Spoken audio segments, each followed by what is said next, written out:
The Newsday continues here on One News Now. I'm Riza Diaz. Tropical depression Nando accelerates as it interacts with tropical storm Maring. To tell us the latest on this, we have with us on the line Pagasa weather forecaster, Mr. Ariel Rojas. Sir Ariel, good morning. Hi, good morning, Riza. Sir, we'd like to know again, will these two weather disturbances bring heavy rains over the weekend? Yes, definitely. Actually, as of now, we are already expecting moderate to heavy rains over eastern Visayas and some parts of Caraga, while light to moderate at times heavy rains are also possible over Bicol region and the rest of Visayas and Caraga. Beginning this afternoon or evening, because of the southwesterlies being enhanced by the nearby Maring, light to moderate with at times heavy rains will also be affecting Palawan and Occidental Mindoro. So it's going to be a rainy weekend for much of the central and southern part of the Philippines. The residents of those areas identified are alerted against possible flash floods and landslides. Sir Ariel, is there a possibility that Nando and Maring will merge as one? Yes, actually, what we can see is that is an eventuality with the weaker Nando dissipating and the stronger Maring will be the one to eventually go towards the northern part of Luzon.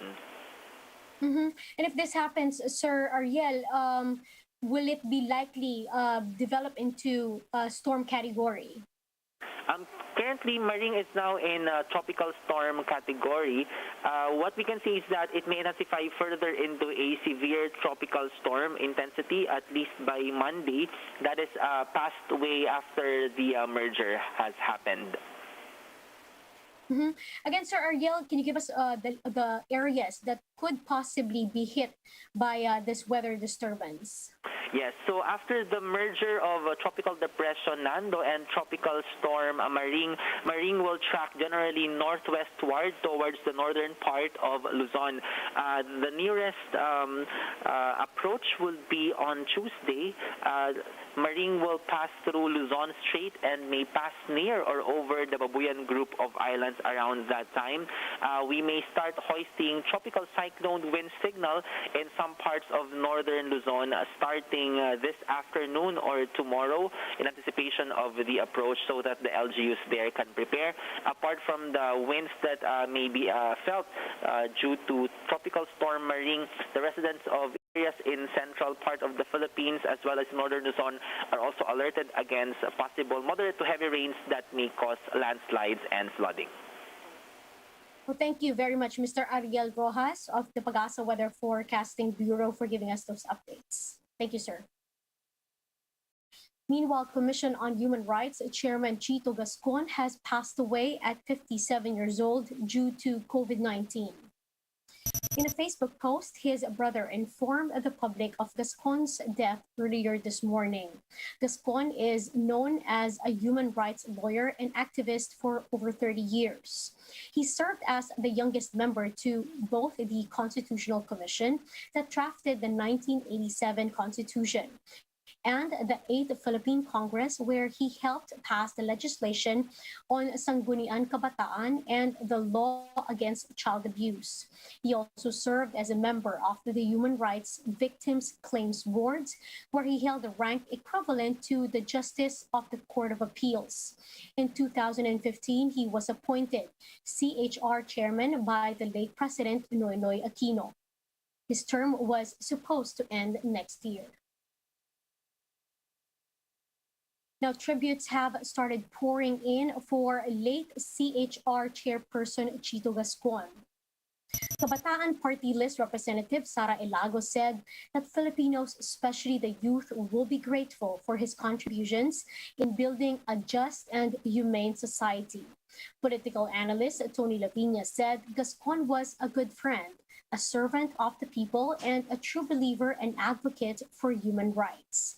Lawyer Ted Te commented, the CHR chair for fighting the good fight and being a giant for human rights.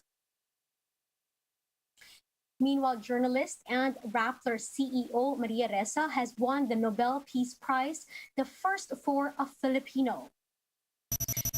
Ressa and the Russian journalist Dmitry Muratov were given the prestigious award in recognition of their efforts to safeguard freedom of expression. The Norwegian Nobel Committee also noted that Ressa used her freedom of expression to expose abuse of power, use of violence, and growing authoritarianism in the Philippines. Rappler thanked the award-giving body for the recognition and, or at quote, a time when journalists and the truth are being attacked and undermined. Now, according to the Human Rights Watch, since President Duterte took office in 2016, Philippine security forces took the lives of thousands. Among them are journalists who were red tagged and marked as insurgents. But a bright spot, brought about was yesterday with Maria Ressa, a longtime Duterte critic, won the Nobel Peace Prize, a first for the Philippines. To tell us more about this, we have in the state of course, the journalist in our country. We have with us this morning Human Rights Watch Asia Division researcher, Mr. Carlos Conde is joining us live via Zoom. Sir Carlos, good morning. Hi, good morning, Risa. Thank you for having me. Thank you for joining us, sir. Sir, what is the significance of the Nobel Peace Prize awarded to Maria Ressa, given, of course, the current journalism landscape in our country? Well, this is extremely significant, apart from the fact that it is the first time a Filipino has won the Nobel Peace Prize, and a woman of that. This honor to Maria Ressa is a boost to the journalism community, to independent media in the Philippines. Journalists who are now working under tremendous pressure, under tremendous threats and harassments by a lot of actors, and we think that this is not just an honor to Maria, but also a validation of their struggle to uphold press freedom in the Philippines. So this will go a long way in,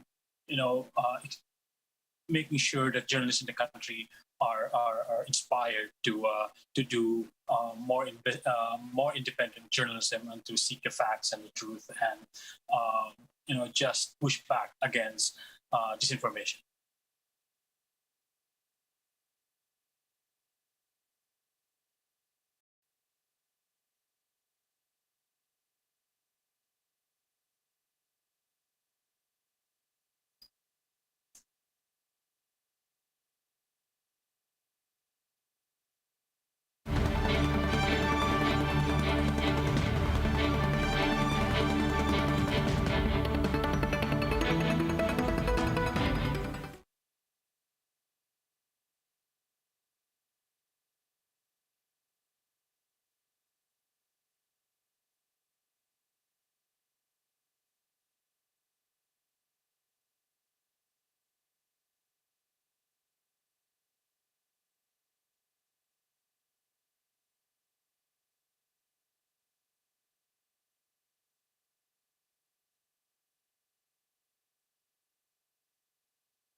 You're still watching One News Now. I'm Riza Diaz. Let's circle back into our interview with